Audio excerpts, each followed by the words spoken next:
थी, उस पर मैं छोटे में देखता था, तो टांगा नहीं टांगा, उसमें क्या होता था टांगे में, इधर भी बैनर इधर भी छोटा छोटा, उसमें ऑर्डर भाई पुलाडम में कल ये लगने वाला है, दूसरा आता था रिगल में ये लगने वाला है।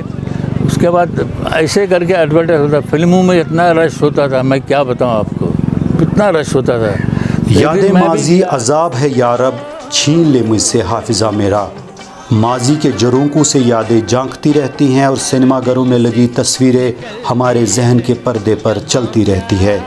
सिनेमा के पर्दे पर ज़ोरदार डायलॉगों पर तालियों की गूंज अभी भी कानों में रस घोलती है, जबकि सिनेमाघर पिछले 30 सालों से बंद पड़े हैं।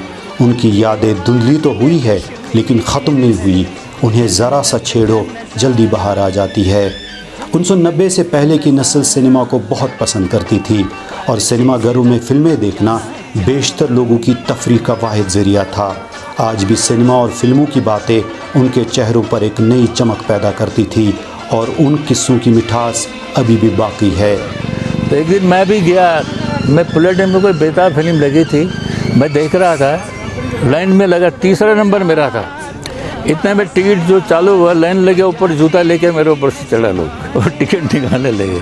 तो पहले का जो माहौल था ना, आजकल जनरेशन कोई जानता ही नहीं है। किससे पूछे दिलीप कुमार कौन है, वो जानता नहीं है। आजकल का नहीं, सलमान खान उसको जानते लोग, लेकिन पहले का माहौल वो था जो कि इतना रश होता था फिल्मों में, इतना रश, लोग भी थे, देखते थे, सब देखते थे। वो ज़माना ख़त्म हो गया अभी। सिनेमा की रंगीन दुनिया देखने के लिए बंदा किसी भी हद तक जा सकता था। दिन का थका हारा शख्स जब सिनेमाघर में दाखिल हो जाता तो ताज़ा दम होकर बाहर निकलता और घर जाकर चैन की नींद सो जाता था। फिल्म में जब हीरो गुंडों की धुलाई करता तो आम आदमी को इसमें अपने मसाइल की धुलाई नज़र आती। सिनेमा का चस्का अच्छों को नाकारा बना देता। कुछ ऐसे लोग थे, एक आदमी ऐसा था, रात को फिल्म देखा उसने, घर में वो कहाँ गया था, बोलता था कहीं नहीं, रात को उसके वो डायलॉग निकलते थे जो फिल्म देखा है वो थे। तो ये चीज़ था यार। 80 की दहाई में कश्मीर में 15 सिनेमाघर बड़े आबोताब के साथ मौजूद थे, जिनमें श्रीनगर में 9 सिनेमाघर लोगों की तफरीह तबाह का सामान करते। दिन में 5 शो लगते थे।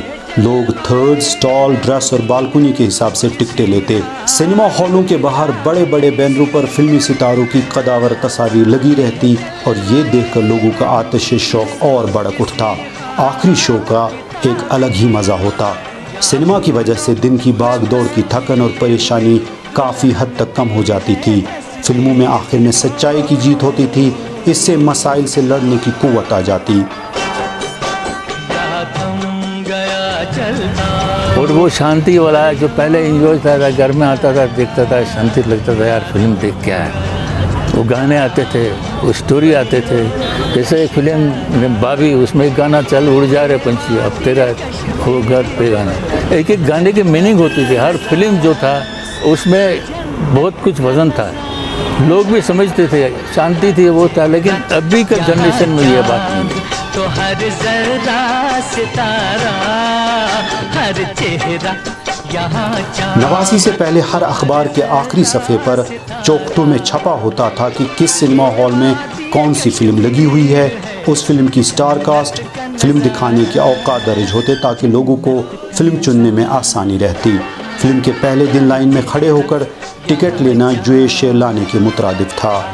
हमारे घरों के बड़े बूढ़े उस वक़्त को याद करके आहें भरते हैं और उनके लबों पर सिनेमा की कोई न कोई कहानी ज़रूर होती है। कश्मीर में सिनेमाघर 31 दिसंबर 1989 को बंद कर दिए गए, जब अल्लाह टाइगर्स नामी ग्रुप ने इन्हें बेहयाई के अड्डू से ताबीर करते हुए बंद करने की धमकी दी। इस वादी की जो एक रौनक थी इन मूवीज़ से बड़ी अच्छी थी, क्योंकि हम बड़े बड़े उन पोस्टर्स को देखते थे, बड़े बड़े एक्टर्स को देखते थे, और ख़ासकर उन मूवीज़ में हमारे इस वादी कश्मीर की जो सीनरी है, हमारे इस वादी कश्मीर के जो नज़ारे हैं, वो अक्सर उनमें हुआ करते थे। बहुत सारी मूवीज़ में कश्मीर की कली हमने देखी है, बहुत सारी पुरानी, आप जिस मूवी को देखेंगे उसमें कश्मीर की शूटिंग हुआ करती थी, कश्मीर के नज़ारे हुआ करते थे। पहलगाम को लिया जाता था, गुलमर्ग को लिया जाता था, बहुत सारे जो हमारे यहाँ टूरिस्ट स्पॉट्स हैं उनको लिया जाता था। लेकिन अब न जाने हमारे इस कश्मीर को कौन सी नज़र लग गई जिससे ये सारा निज़ाम जो है ये ठप होकर रह गया। मैं चाहता हूँ कि यहाँ जो ये मल्टीप्लेक्स सिनेमा की बात हो रही है ये खुले, हम इसका वेलकम करेंगे। इससे हमारी इकॉनमी बढ़ेगी, इसमें कोई हमारा नुकसान नहीं है। अगरचे 1999 में फिर से कुछ सिनेमाघर खुल गए, लेकिन हालात बदल चुके थे और सिनेमाघर ज़्यादा देर तक खुले न रह सके और आज इनमें से कुछ खंडरात बन चुके हैं, कुछ सिक्योरिटी फोर्सेस के कब्ज़े में वीरान पड़े हुए हैं, जबकि कुछ सिनेमाघरों को ढाकर उनकी जगह नई इमारतें खड़ी कर दी गई।